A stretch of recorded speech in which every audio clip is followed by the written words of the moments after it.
The first spot XRP ETF has been released. It's the first few hours. There is a lot of information here for us to look at. Here are some facts about Bitcoin, Solana, Ethereum, and of course, where XRP is living on the first day. Of course, every hour this information will be different. Just felt like telling you what's going on because I believe you deserve it.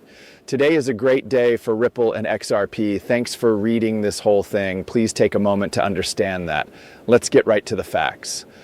This is what Canary Capital says. Canary Capital is excited to say that the spot XRP ETF is now live. It's called XRPC. After that, it talks about the XRP system. XRP was created in 2012 to be a fast and cheap way to send money around the world. It works on the XRP ledger, a decentralized blockchain that was meant to be efficient with a focus on cross-border transactions. A lot of people see XRP as an asset that can connect traditional banking to digital liquidity.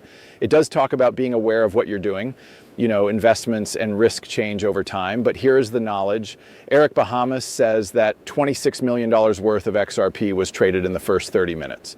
This is about half of what we saw the first day go into Solana.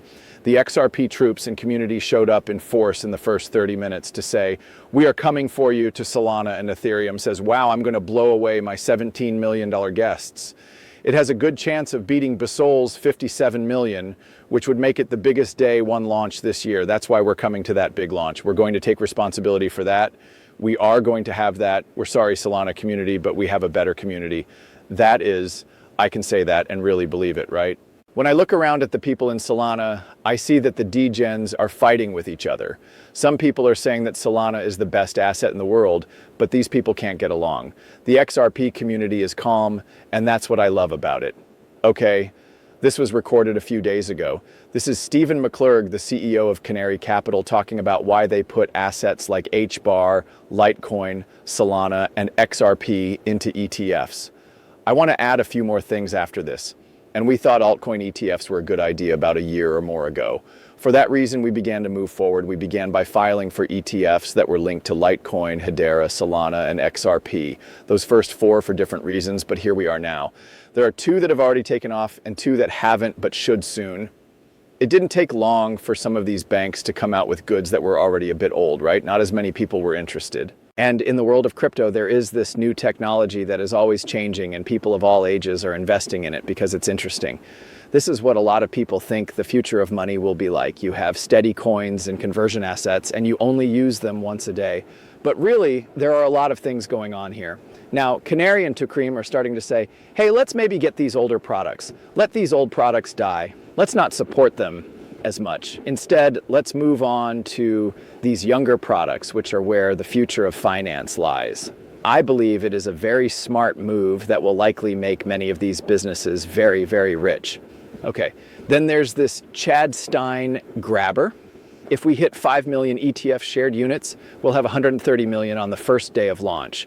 We're going to do some math to see what this could be at the end of the day based on the first few hours. They think it will be around 130 million. Yes, of course, I will give you a full report as soon as I get it. That movie is the first one that will be released tomorrow, so find that video as soon as you wake up. I'll have all of the numbers for day one in there for you guys. Then, for the first 2 hours, XRP is at 1.432 and ETF shares are trading. There's no doubt that we could reach 100 million. It would be cool to make Solana's first day longer. I believe lots of people want that to happen. Finally, Nate Garassi did say that the website for the first 1933 XSpot XRP ETF is now live.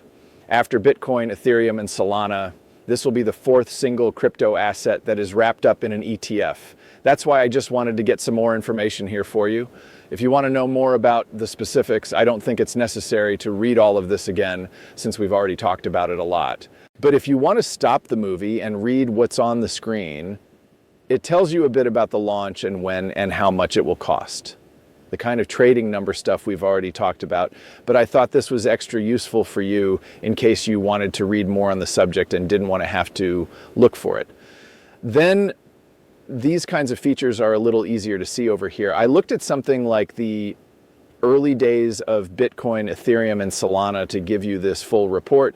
We know that this number is a little off, but Ethereum did see more than $1 billion worth of trades on its first day, with about $108 million coming in. Bitcoin was worth $4.5 billion with $655 million back. Then, just to give you an idea, here are the times of those launches. This video clip impressed me. This is Dan Tapiero. He started 10T Holdings and is starting to see that Ripple and XRP got through a lot of things that no one thought they would. He also gives Brad Garlinghouse and Ripple some credit for standing up for the rest of the crypto business. I thought this was very helpful at this time. There should be more good talk about Ripple and XRP from smart people. This will enable more big investors to join, and that's what we need too. I'm not a big fan of XRP, but I respect it for being able to stay alive. And I think that's what the company Ripple has become, a holding company for digital assets. That's why I think it's valuable.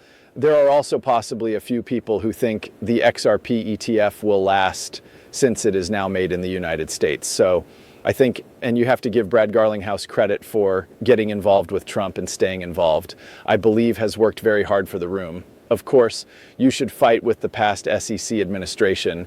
It makes me think of the last 4.5 years of my life.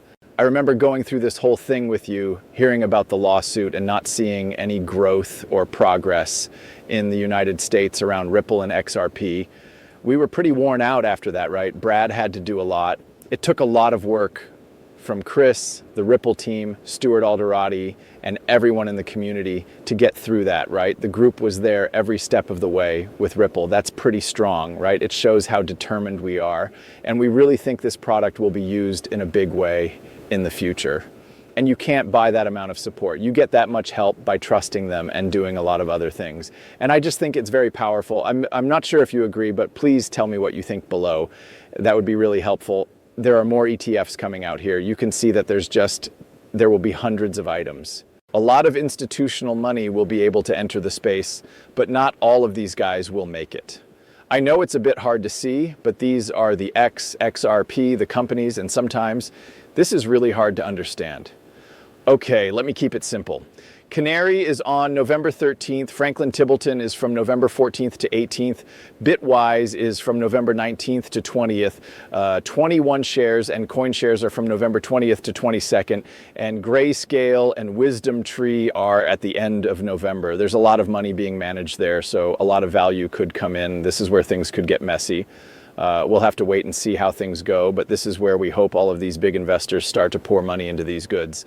This is where billions of dollars should come in, move in through this. Also, guys, if you're new to this channel and want to learn more about XRP, I post 3 or 4 movies every day. Every day, people look at 12 to 13 hours of material. I bring you the best and brightest, and I try to make this fun and interesting. I will be there for you too. You can help the channel by giving the movie a like. You can write something below, whatever you guys want to do. Thank you so much for your time. Thanks. It's an honor. Let's talk about this some more. Versant says that, as was said in April, the XRP ETF is set to become a big institutional gateway for digital assets, with BlackRock and other companies getting ready to join. It's clear. This will change how XRP is adopted, how liquid it is, and how it works with real-world systems. He also wrote this short piece about ETFs. I'll read this to you now. Here's what I think about the XRP ETF approvals. ETFs have always seemed like a messy way to take money from people who don't own the product. In regular markets, that's exactly what took place. That way, people could guess without really being a part of it. There's no question that XRP ETFs will bring in a lot of money. It's clear that this is all part of a plan since the US Federal Reserve recently lifted limits on banks holding crypto assets. More money in circulation, more acceptance, more speculation, and finally more use. But here's what makes me really mad. Some people in the XRP community are very excited about this. I understand why you're excited, but please don't call it DeFi when banks are leading it during ETF. That isn't a dispersal. Yeah, that rapper has the same old style. Even worse, most of the XRP doesn't belong to the people. There are organizations that own it. It was our good fortune to be there early and see what was going to happen. Stop lying to yourself and your viewers by saying this is a victory for the people. As you can see, Versana has some strong feelings about ETFs. In any case, it's always interesting to see how different people feel about everything.